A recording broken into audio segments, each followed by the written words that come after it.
She said it on a Wednesday morning in October, and she had not planned to say it at all. Seth Fairholm had come in for lamp oil and a new axe handle, the way he did every few weeks, and he had stood at the counter of Carsley's dry goods the way he always did, unhurried, taking up exactly the space he needed and no more, and said something so plainly and so without guile that Vivian Carsley had answered before she could think better of it. "You know, Vivian," he said, "whatever man ends up beside you for the long haul is going to have himself a fine life." He meant it as an observation. The kind you make about someone you genuinely respect. He was already reaching for his coin when she set down the bolt of gray flannel she'd been folding and looked at him directly. "I was starting to think," she said, "that you'd never work that out for yourself." The bell above the shop door didn't ring. Nobody came in. The only sound was the stove ticking in the corner and the wind off the Saskatchewan prairie pushing at the eaves. Seth Fairholm went very still. Then he looked at her, really looked, as if he were reading something he'd been staring at for years without registering the words. Vivian Carsley was 27 years old. She had been running Carsley's dry goods on the main street of Greystone Flats for 3 years, since her father Clifton's hands had gone bad with arthritis and her mother Ada had taken ill the following winter. She was not running it as a stopgap. She was running it the way you run something you intend to keep. She ordered inventory on Tuesdays, settled accounts on Fridays, and knew every family in the county well enough to extend credit at the right moments and call it in at the right moments, which was a different and more delicate skill than it sounded. She kept the back room organized in a system that only she fully understood. She had repainted the signboard herself in the spring, not because she couldn't find someone else to do it, but because she'd looked at the faded letters long enough and decided she'd rather climb a ladder than wait. She was capable in the way that doesn't announce itself. The way some people are capable, so consistently that everyone around them stops noticing it as a quality and starts treating it as a given, which is its own kind of loneliness, though Vivian hadn't named it that. Seth Fairholm owned and operated the Fairholm grain mill at the east edge of town, where the creek ran wide enough to be useful and the land flattened out toward the horizon in that particular Saskatchewan way that made some people feel exposed and others feel free. Seth felt free. He had bought the mill at 28 with money he'd spent 4 years earning on other people's farms, and he had built it into something the county depended on. He was 32 now. He wasn't a talkative man, but he wasn't a closed one either. He had opinions, and he shared them, plainly and without much decoration. He paid his accounts on time. He lent tools freely and got them back, because people knew he'd ask directly if he needed them. When the Timmins barn burned down in the spring, Seth had shown up the next morning with lumber and a clear idea of where to start. He hadn't made a speech about it. He had come to Carsley's for supplies since Vivian had taken over the counter. Before that, he'd dealt with Clifton. The transition had been seamless, which told Seth something about how well she'd been prepared. He had thought of her, over those 3 years, as steady, capable, someone the town was fortunate to have. He had thought of her, in other words, in exactly the way everyone else thought of her, as a given. He had not thought of her as someone whose answer to a passing remark could stop him flat in the middle of a dry goods store on a Wednesday in October. That was the problem with givens. You stopped looking at them. The first frost had come early that year. Greystone Flats was a small enough town that the harvest social still mattered, a chance for the surrounding farms to come in, for the women to lay out their preserves on trestle tables, for Old Amos Clute to bring his fiddle and play badly enough that everyone still danced. Vivian had gone with her parents, her father moving slowly with his cane, her mother wrapped against the cold in the good wool shawl. Seth had been there. He was always at the social, the same as he was always at church, and always at the council meetings when something needed deciding.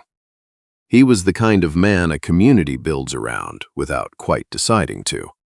He danced twice with the widow Renner, who was a pleasant woman with efficient opinions, and it was generally understood an interest in Seth Fairholm that she was not bothering to disguise.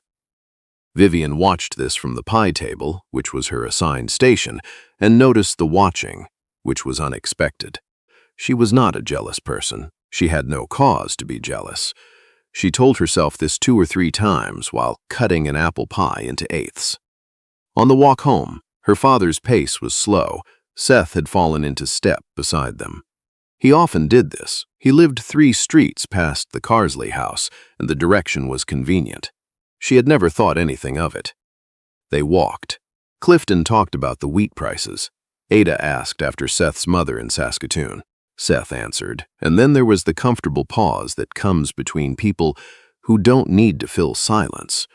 And Vivian was aware of the frost on the grass catching the last of the lantern light and of Seth walking close enough that their sleeves were almost touching.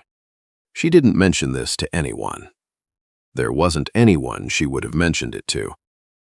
November arrived, and with it the particular bleakness of a prairie November. The sky low and white, the fields stripped, the days short as a struck match. Old Amos Clute's hip had been giving him trouble since September, and Vivian had been bringing him a covered pot of soup twice a week. It was not a large thing. Someone had to do it, and she had the kitchen facilities, and the time on those evenings when the store closed early. On a Thursday in the 2nd week of November, Seth Fairholm was coming from the mill road when he saw her on the path to Amos's place, a pot in each hand, and her breath clouding in the cold. He didn't think about it. He took the heavier one from her. She looked at him. "You don't have to do that." "I'm going the same direction," he said, which was not strictly true. They walked the 1/4 mile to Amos's place in the thin afternoon light. Amos was a man who had been alive long enough to have outlasted most of his patience for social diplomacy. He had known Seth since Seth was a boy working summer harvests, and he had watched Vivian Carsley grow up from the girl who used to deliver feed orders with her father. He watched them come through his door, one carrying a pot and the other carrying a pot, and made the arithmetic of it visible in his expression. "Sit," he said, "both of you." They sat. Vivian heated the soup.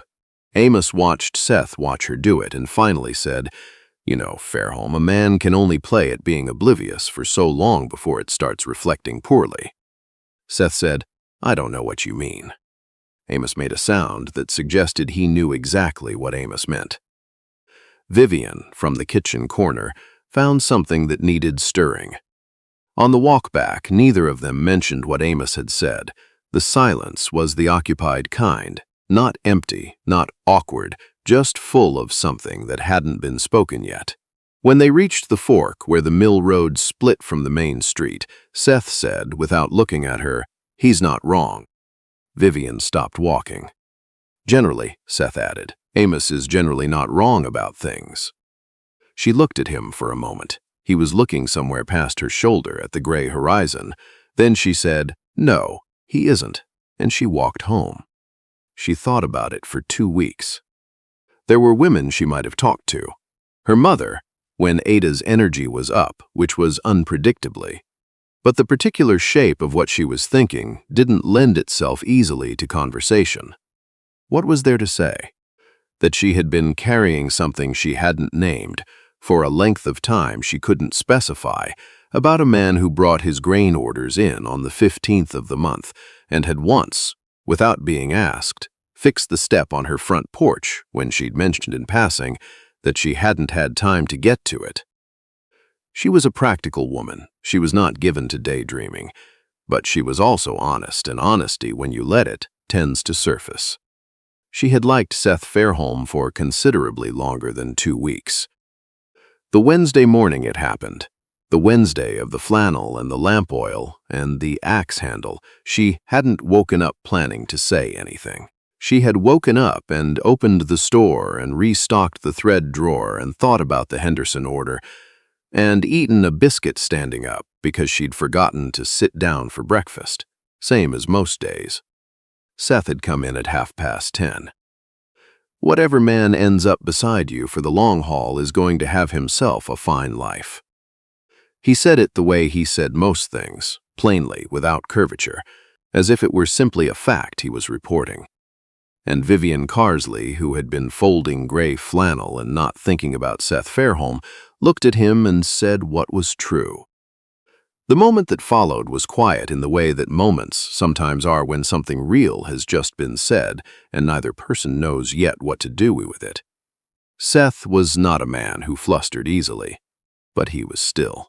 He looked at her across the counter with an expression she had not seen from him before, not the steady, professional look, not the easy, neighborly look, but something unguarded, uncertain and certain at the same time. "Vivian," he said. "Seth," she said. He put his coins on the counter. Then he picked them back up. Then he said, "Would you? I'd like to come and call on you properly, if you'd allow it. I should speak with your father." She let a breath out slowly. "He already likes you," she said. "He'll want to know what took you so long." Seth looked at her for another moment. Something was working in his face. She could see it. Something that had been held still for a while and was now in motion. "I'll be there this evening," he said, "if you don't mind." "I don't mind," she said. "I've minded for quite some time, actually, in the other direction." He left with the lamp oil. He forgot the axe handle entirely. She noticed and didn't call after him. She set it behind the counter for the next time. He came that evening. Good coat, hat in his hands, an expression that reminded Vivian of a man who had walked to the edge of something high and decided not to look down but to step off anyway. Clifton Carsley was on the porch with his cane and his pipe, which told Seth everything he needed to know about forewarning. They sat in the cooling evening. Seth stated his intention plainly. He was good at plain. Clifton was quiet for long enough that Seth wondered if he'd made an error somewhere. Then Clifton said, "Ada thought it would be you, 2 years ago. She told me after the harvest social." Seth said, "I'm sorry I was slow." "You weren't slow," Clifton said. "You were careful. There's a difference." He looked at the street. "Vivian doesn't need someone who arrives fast. She needs someone who stays once they're there." "I intend to stay," Seth said. Clifton picked up his pipe again. "Supper's at 6 most evenings," he said. "Ada sets a good table. You'd better come hungry." He came to supper 4 times that week. The 5th evening, he and Vivian walked to the edge of the property where the yard gave way to the field and stood in the dusk talking about the mill and the store and whether the winters up here had gotten harder or whether they'd just gotten older. Vivian said she thought winters were the same. People just lost their tolerance. "Do you like this life?" Seth asked. "Running the store here in Greystone Flats. Is it what you'd choose?" She considered it in the way she considered most things, without rushing. "I think I'd choose this town," she said. "I think I'd choose this street. The work is good work." She paused. "I think the parts that have been difficult were difficult because I've been doing them alone, not because of the work itself." He was quiet for a moment. "That's the part I'd like to change." She looked at him. "I know," she said. "That's why I'm still standing here in the cold talking to you." He laughed. It came out surprised, the kind of laugh that doesn't get planned. She found she liked the sound of it considerably. December came in hard, the kind of cold that settles into the walls of old buildings and doesn't leave. The Carsley store had a back room where Vivian kept the overflow inventory, and it had a window, north-facing, which had always been impractical and stuck shut since spring. Clifton's hands wouldn't let him fix it. Vivian had been meaning to get to it for 6 months and hadn't. She didn't notice it had been repaired until a Tuesday morning when she went back for a bolt of canvas and found the window moving freely, the frame reset, the latch working as it should. There was no note. There was no evidence of who had done it, except that it hadn't been done the Friday before. She stood in the back room for a moment. The cold light came through the fixed window. She understood without needing to be told. She said nothing about it to Seth. The next time he came in, she looked at his hands briefly, and he didn't offer an explanation and she didn't ask for one. Some things are said more completely in the doing than in the naming. That is what it looks like, sometimes, love that doesn't announce itself. It just quietly fixes the stuck window. It just shows up on a cold Tuesday when you're not looking. He asked her in February, on a Sunday after church, standing outside the mill where the creek ran under the ice, and the birches were bare, and the light was the flat white of a prairie winter. He had thought about a more elaborate moment. Summer would bring easier conditions for this sort of thing, but waiting for summer felt wrong in the same way that dressing up plain truth had always felt wrong to Seth Fairholm. "Vivian," he said, "I have been a careful man my whole life, and careful has mostly served me well. But I was careful in the wrong direction about you, and I won't make that mistake twice." She was looking at him steadily. Her cheeks were red from the cold. She was not going to make this easier for him, he could see, not out of cruelty, but because she wanted to hear it said. "I know what I want," he said. "I want to come home to you. I want to build something beside you. I want to sit across from you at breakfast when we're both old and still be glad you looked at me the way you did across that counter in October." He had his grandmother's ring in his coat pocket. Simple gold, a single dark garnet, not showy, but honest. "I would very much like you to marry me," he said. Vivian Carsley looked at him for exactly as long as it took her to be certain she wasn't dreaming, which was not long at all. "Seth Fairholm," she said, "you have been standing in my store for 3 years. I would have waited 1 more year. I am very glad I didn't have to." "Is that a yes?" "It has been a yes," she said, "for considerably longer than you know." He put his grandmother's ring on her hand there by the mill in the February cold. She looked at it for a moment, just a moment, with an expression that wasn't about the ring at all, but about the life it stood for. Then she looked up at him, and the creek moved under the ice the way it always had, patient and indifferent, and Seth Fairholm kissed Vivian Carsley for the first time. And it was February in Saskatchewan, and neither one of them felt particularly cold after that. The spring that followed was the best of Vivian's memory, though it had its difficulties. The store had a good season as the farming families came back to the roads. Seth's mill had a strong run once the thaw set the creek moving. They were both busy people who made time in the margins of busy lives, which is how love actually functions most of the time, despite what the songs suggest. Ada had wept at the news, the good kind, relief and joy arriving simultaneously, and held Vivian's hands and looked at the ring and then at Seth and said, "I told your father 2 years ago." Seth had the good grace to look appropriately chastened. Clifton had shaken Seth's hand with his stiff fingers and said nothing for a moment and then said, "Good." It was starting to become a situation. Seth had not asked what kind of situation. Prudence Liang, who ran the post office and knew everything, said finally when she heard. 2 other people used the same word that week. Vivian noted that she had apparently been less subtle than she'd believed. She found she didn't mind. The wedding was on a Saturday in June when the prairie was green and the sky was that bright, impossible blue that comes after a week of rain. Half of Greystone Flats attended. Ada had made Vivian's dress. Ivory lawn cotton with embroidered cuffs, not elaborate, not trying to be anything other than what it was. Vivian walked to Seth with her father on her arm and her face entirely clear, and Seth thought, with something close to awe, that he could not believe he had let 3 years go by. Old Amos Clute was in the 3rd row. He caught Seth's eye during the vows and made an expression that said, plainly enough, "I told you so." Seth conceded the point silently. They said their vows in front of Reverend Dawes, who kept it short because everyone who'd attended his longer weddings knew to be grateful when he did. Clifton's voice caught slightly when asked who gave this woman. There was a sympathetic ripple through several rows. Vivian looked at her father steadily until his voice came back, which took only a moment, because she was her father's daughter, and she had his particular steadiness in full. That evening in the house, Their house now, the mill house with its good bones and its view of the creek. Vivian sat at the kitchen table with her hair unpinned and her hands around a cup of tea and looked at Seth across the table and said, "We're going to be all right here, you know." "I know," he said. "I think I've known since October." "You could have said something in October," she pointed out. "You said something in October," he said. She smiled at him across the table. "I did."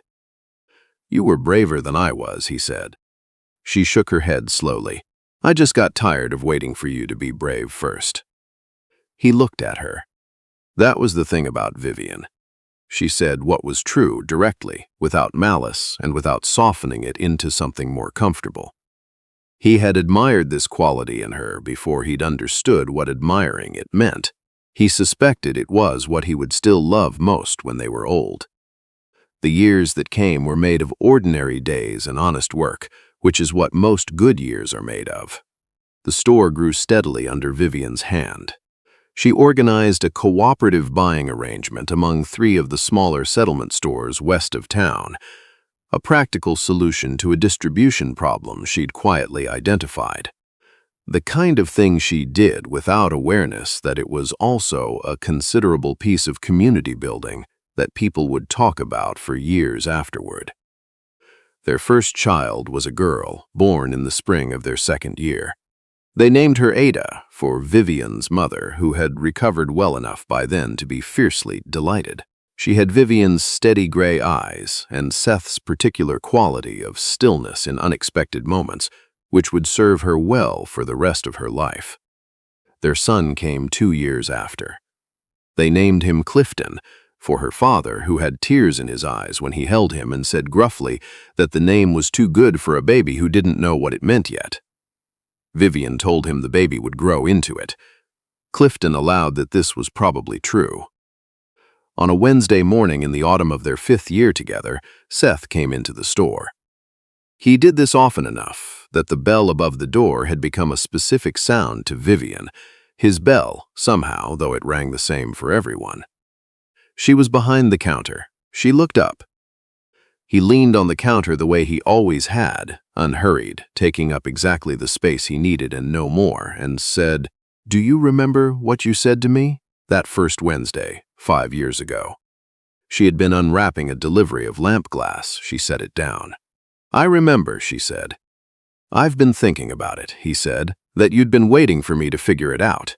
He looked at her with that same unguarded expression she had first seen across this same counter. "I'm sorry it took me so long." "Seth," she said, "you got there." He nodded slowly. Outside, the October light was doing what October light does on the Saskatchewan prairie, going gold and sideways through everything, catching the dust on the window glass and the edge of the flour sacks and the face of the man standing at her counter. "And you stayed," she said. "That's the part that mattered." The cottonwoods along the creek had gone gold again. October, reliable as everything else on this land that had become theirs. Greystone Flats kept on being Greystone Flats, wide and flat and demanding and luminous, full of people trying to build lives worth the effort. And Vivian Carsley Fairholm stood in her store in the autumn light and understood, as she had understood since a Wednesday morning 5 years ago, that the bravest thing she had ever done was answer honestly when she could have stayed quiet. She had been tired of quiet. Seth had needed someone to stop waiting and say the true thing plainly, and she had done it, and from that one ordinary moment at a dry goods counter in October, everything else had followed. There's a truth worth saying plainly here, because most stories like this one get told as though the hard part was finding the feeling. It wasn't. The feeling was there the whole time, on both sides of that counter. The hard part was that one of them had to go first, had to look across the ordinary distance between 2 careful people and say the real thing out loud, with no guarantee of how it would land. Clara did it at a creek in Colorado. Vivian did it in a dry goods store in Saskatchewan. The geography changes. The courage required does not. Don't let the person you've been watching from across the room leave without knowing. Say the true thing. You've been careful long enough.